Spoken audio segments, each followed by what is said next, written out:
Hi everyone, welcome to Vector Space Part 3. In this video, we are going to learn about the subspace and the necessary and sufficient conditions for a non-empty subset of a vector space to be a subspace. Okay, now vector subspace, necessary and sufficient conditions. Now the definition of vector subspace. Suppose V is a vector space, V of F is a vector space and W is the subset of V of F. Okay. Now W is non-empty subset of V of F. Now you want to say that W is a subspace. When will you say that W is a subspace?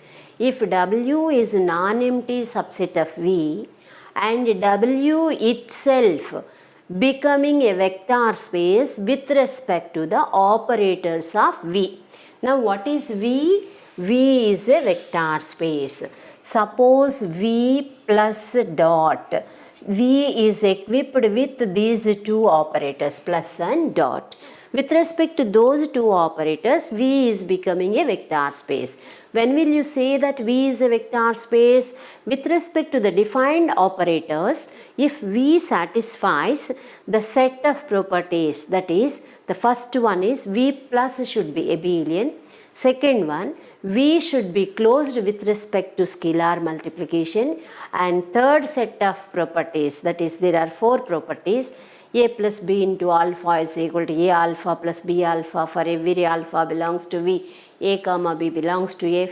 And in the same way, A into alpha plus beta is equal to A alpha plus A beta for every alpha beta belongs to V and A belongs to F. AB of alpha is equal to A of B alpha for every AB belongs to F and alpha belongs to V. 1 into alpha is equal to alpha, alpha belongs to V, 1 belongs to F. Okay. If this set of properties are satisfied by V with respect to these two operators, then you will say that V is a vector space. Now you have taken W, the subset of V. W is the subset of V. And now you want to say that W is a subspace of V. In order to say that W is a subspace of V, W should be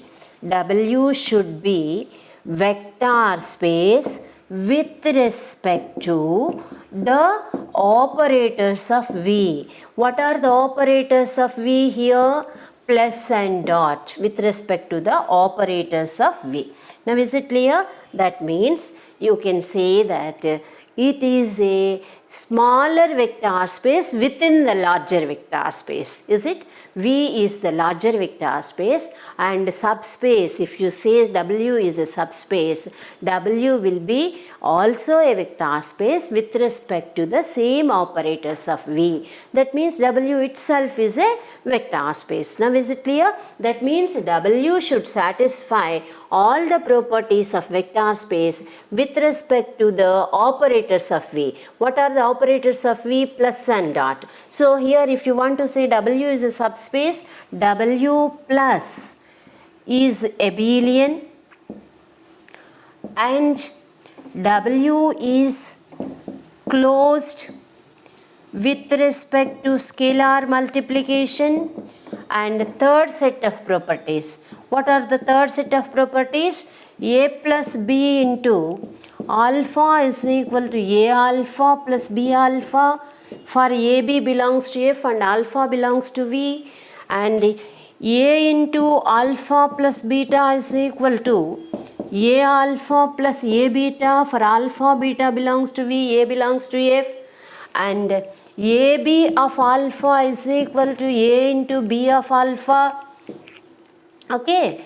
And 1 into alpha is equal to alpha for every 1 belongs to F and alpha belongs to V.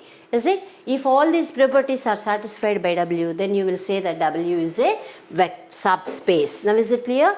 When will you say that any non-empty subset of V is a subspace when V is a vector space? You will say that if W itself is a vector space with respect to the operators of V. This is important. With respect to the operators of V, you have to mention. So W is a subspace. Now see the necessary and sufficient conditions. We are going to see four necessary and sufficient conditions. The first one is the necessary and sufficient condition for a non-empty subset W of a vector space V of F to be a subspace of V is that W is closed under vector addition and scalar multiplication. Now see here. What is W? W is non-empty and it is subset of V of F. What is V of F? V of F is a vector space. Okay. Now you want to say that this is the non-empty subset of V. Now what you have to say? You have to prove that W is a subspace of V. When will you say that W is a subspace of V? If and only if W is closed with respect to vector addition and scalar multiplication of V. So these two are the operators of V. Now is it clear? Closed means for every alpha beta belongs to W, you have to say alpha plus beta belongs to W. And A belongs to F, alpha belongs to W, you have to say A alpha belongs to W. This is the closed meaning is that. Okay. Now see the proof. How we are going to prove. Now see. Here, whenever you say the necessary and sufficient condition, you have to prove it in two parts. One is what you have to prove in this theorem. W is a subspace. W is a subspace if and only if W is closed with respect to vector addition and scalar multiplication. This is the theorem. The theorem can be is this. Now you have to prove this in two steps. The first step will be you will take W is a subspace and you will prove W is closed with respect to vector addition and scalar multiplication. Conversely, again you will consider W is closed with respect to vector addition and scalar multiplication. You will prove W is a subspace. Now is it clear? Whenever you say a necessary and sufficient condition, you have to prove the statement in two parts. Okay. Now see what is given here. You have taken W is a subspace of V. Now suppose W is a subspace of V. What you have to prove? W should be closed with respect to vector addition and scalar multiplication. This you have to prove. What you have to prove? W is closed with respect to vector addition and scalar multiplication. This you have to prove by taking W is a subspace of V. Okay. Now let W is a subspace of V. How you define subspace? Subspace of a vector space is nothing but if it is a non-empty subset of the vector space, if itself is becoming a vector space with respect to the operators of V, then W is a subspace. Okay.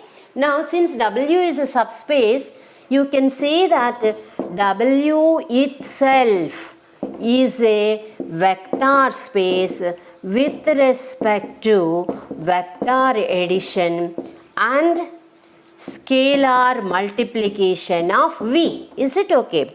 Now all the elements of W are the elements of V. So W is becoming a vector space with respect to the vector addition and scalar multiplication of V. Is it? So you can say that since W is vector space,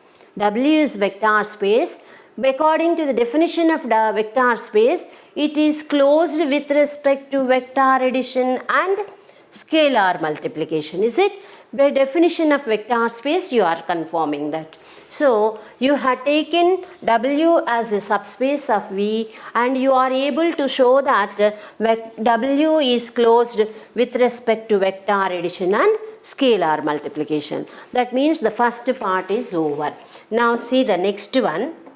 That is, you have to take conversely, W is non-empty subset of V, satisfying that W is closed with respect to vector addition and scalar multiplication. That you have taken. W is closed with respect to vector addition and scalar multiplication. You have taken a subset of V. How is the subset of V? It is satisfying the two properties, that is W is closed with respect to vector addition and closed with respect to scalar multiplication. W is closed with respect to vector addition means, suppose alpha beta belongs to W. Since W is closed with respect to vector addition, alpha plus beta belongs to W.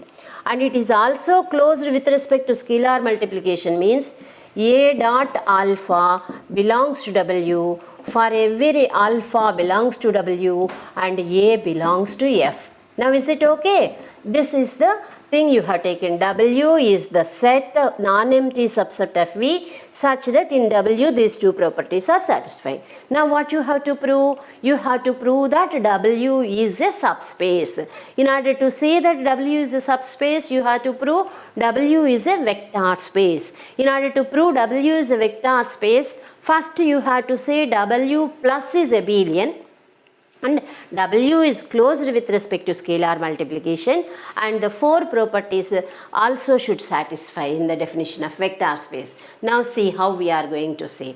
Let alpha belongs to W. Alpha is in W. Now what is F? F is a field on which vector space V is defined. Now let 1 is the unity element in F. Therefore, F is a field means F plus is abelian. For every element there exists additive inverse. Minus 1 belongs to F. So, alpha belongs to W, minus 1 belongs to F, and W is closed under scalar multiplication implies minus 1 into alpha is equal to minus alpha belongs to W. Okay. Now, for every alpha in W, you are able to say there exists minus alpha belongs to W from this. Okay. And W is closed with respect to vector addition. Therefore, alpha and minus alpha are in W. Alpha plus minus alpha belongs to W according to the first property of W. So, 0 bar belongs to W. That means additive identity is existing in W. Is it clear? Additive identity is existing in W. Now see the next part. Next one, that is the elements of W are also elements of V. Vector addition will be commutative and associative in W. Now see, before this, now you are able to say additive inverse belongs to W. Then the elements are also the elements of V. Vector addition will be commutative and associative. Now what you have to say? W plus is abelian. That you want to say. In order to say that W plus is abelian, first it is given closed with respect to vector addition. Closed with respect to vector addition. Next you have proved there exists additive inverse. Additive inverse 0 bar. And you are also proved that there exists this is additive inverse minus alpha. Here see.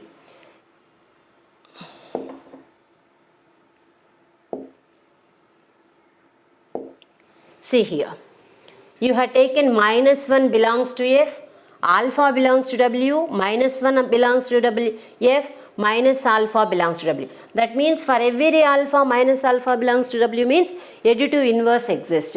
And from that additive identity exists. Now you are able to show that additive inverse exists, additive identity exists, and see here all the elements of W are the elements of V. Is it or not? Why? Because W is a subset of V. All the elements of W are the elements of V. So vector addition is commutative and associativity in V. So it follows in W also. So all the properties are satisfied. Is it? The remaining postulates of vector space, the next one is V plus is abelian. You are able to show that. Is it? W plus is abelian. You are able to say that. Is it clear? W plus is abelian. After that, now W dot is closed. Already you have seen. It is closed. From the consideration of set itself, you are taking W as a non-empty set such that it is closed with respect to vector addition and closed with respect to scalar multiplication. So from there W is closed. The other four properties will also follows from V. What are they? A plus B into alpha is equal to A alpha plus B alpha, because if you take alpha in W, that will be an element of V, because W is a subset of V. And the same way A into alpha plus beta is equal to A alpha plus A beta, and AB of alpha is equal to A into B of alpha, and 1 into alpha is equal to alpha. These are all satisfied in W. Therefore, W is a vector space. Since W itself is a vector space, being the subset of V, W is a subspace of V. Now is it clear? This is the first necessary and sufficient condition. What you have taken, the first necessary and sufficient condition.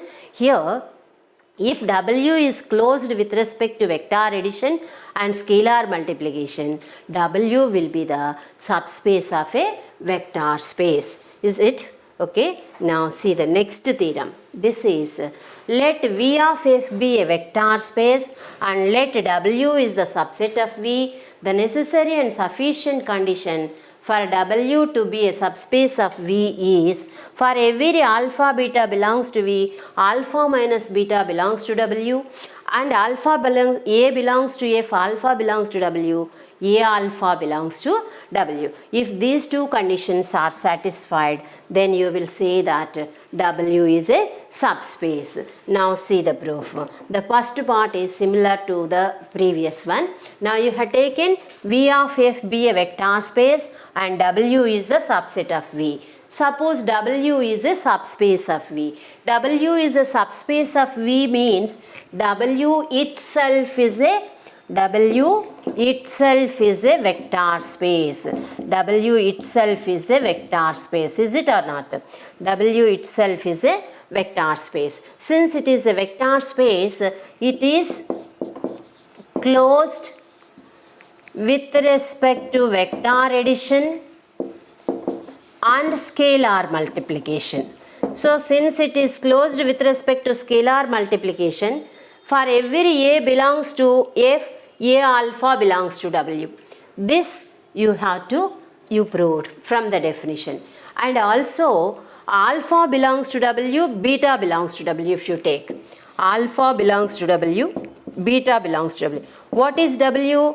W is a vector space. Since W is a vector space, for every beta, there exists minus beta belongs to W.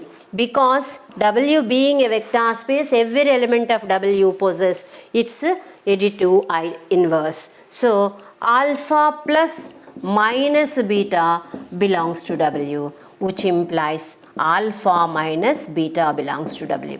Okay. Now, these two properties are satisfied. So, what can you say? If W is a subspace, then for alpha beta belongs to W, alpha minus beta belongs to W, and A belongs to F, alpha belongs to W, A alpha belongs to W. Now is it clear? you have taken W is a subspace of V. W is a subspace of V means W itself is a vector space with respect to the operators of V. So, if you take alpha belongs to W, beta belongs to W, for every beta there exists minus beta in W, and W being vector space, it is closed with respect to vector addition.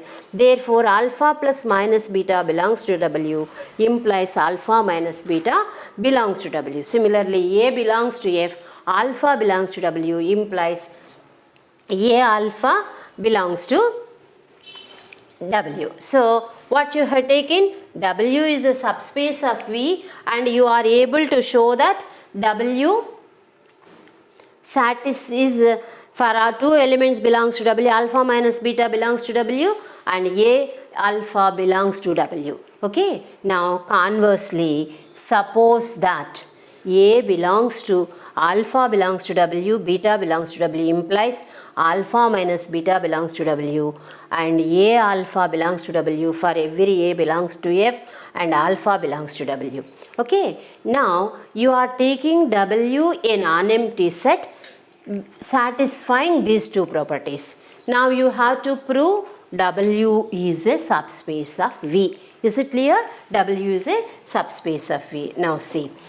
Now, let alpha beta belongs to W, and given that alpha minus beta belongs to W. Now, take alpha is equal to beta.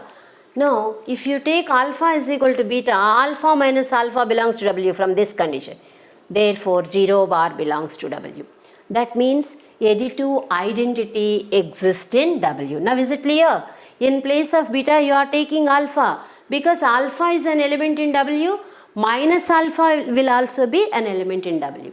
Okay. Now, 0 alpha belongs to W, 0 minus alpha belongs to W. That is minus alpha belongs to W. So, additive inverse exists. Now, you are able to say additive identity exists, additive inverse exists. Now, after that, so alpha belongs to W and beta belongs to W. Because for beta, additive inverse is existing, minus beta belongs to W. Now, according to the first condition, alpha minus of minus beta belongs to W. From this, alpha plus beta belongs to W. Now, is it okay? Now, what you have taken? You have taken W in such a way satisfying with this condition. Though, what you are able to say, there exists additive identity, there exists additive inverse, and it is closed with respect to addition. Now, what are the other two properties remain in order to say that W plus is abelian? That means still associativity and commutativity should satisfy. What is W? W is non-empty subset of V. So, every element of V is an element in, every element of W is an element in V. Since every element of W is an element in V, all the elements of W will follow the properties of the elements of V. So, associativity and commutativity follows from V. Okay. Now, by taking the condition in W, alpha and beta belongs to W, alpha minus beta belongs to W, you have taken that condition. Using that condition, you are able to say that there exists additive identity and there exists additive inverse, and it is closed with respect to addition. Now, in order to say that W plus is the abelian group, associativity, commutativity remain. These two properties are followed from V. Okay. Now, you are able to say that W plus is abelian. That is the first condition of set becoming a vector space is okay. W plus is an abelian. Now, W plus is abelian, and second condition, it is you have taken W is non-empty subset satisfying the given properties. First one is for every alpha beta, alpha minus beta belongs to W. Using that, you said W plus is abelian. Second one is W is closed with respect to scalar multiplication. That is A alpha belongs to W for every A belongs to F and alpha belongs to V. So, this is okay. Now what are the three properties? There are four properties remain. The third set, that is a plus alpha is a plus b a in a plus b into alpha is equal to a alpha plus b alpha. A into alpha plus beta is equal to a alpha plus a beta. AB into alpha is equal to A into B alpha. 1 into alpha is equal to alpha. All these properties will be satisfied from V because W is non-empty subset of V. All the elements are the elements of V. These four properties, associativity and commutativity, follows from V because both the operators are same. W is becoming a vector space with respect to the operators of V. So you can say that W is a vector space. W being non-empty subset of V, it is becoming a vector space. Therefore, it is a subspace. Now is it clear? Now see the third condition, third necessary and sufficient condition. This is the necessary and sufficient condition of a non-empty subset W of a vector space V of F to be a subspace of V is for every A comma B belongs to F and alpha beta belongs to W implies A alpha plus B beta belongs to W. Now what you are going to take? W is a non-empty subset of V. W is, how is this? It is non-empty and it is subset of V. It is a subset of V. Now you have to say that W is a subspace if and only if A alpha plus B beta belongs to W for every A comma B belongs to F and alpha beta belongs to W. Is it? Now we will prove this by two steps. In first step, we will consider W as a subspace and we will say that A alpha plus B beta belongs to W. In conversely, you will assume W is a non-empty subset of V. Satisfying this condition, we will prove W is a subspace. Now see how we are going to prove. Now what is given that V of F is a vector space, W is a subset of V. Suppose W is a subspace of V. W is a subspace of V means W itself is a vector space with respect to the operators of V. Okay. Now W is a vector space means it is closed with respect to vector addition and it is also closed with respect to scalar multiplication. Since W is closed with respect to scalar multiplication, for every A belongs to F, alpha belongs to W. W is a subspace of V means it is closed with respect to scalar multiplication. Therefore, for these two, A alpha belongs to W. Similarly, B belongs to F, beta belongs to W implies B beta belongs to W since W is a vector space. A alpha, B beta belongs to W. W is a subspace of V implies A alpha plus B beta belongs to W. Conversely, let alpha beta belongs to W and A alpha plus B beta belongs to W. W is a non-empty subset of V satisfying this condition. Now take in this condition A is equal to 1, B is equal to minus 1. That means alpha minus beta belongs to W. A is equal to 1 means alpha, B is equal to minus 1 means alpha minus beta belongs to. Because you can take 1 and minus 1 in F because F is a field, 1 being unity element it will be in F, F plus is a Boolean, minus 1 will also be in F. Similarly, take B is equal to 0 and A belongs to F. Substitute A alpha plus 0 beta belongs to W. So A alpha belongs to W. Now from the second condition, if alpha minus beta belongs to W and A alpha belongs to W and W is non-empty subset of V, then W will be a subspace. So by known theorem, W is a subspace of V. Thank you.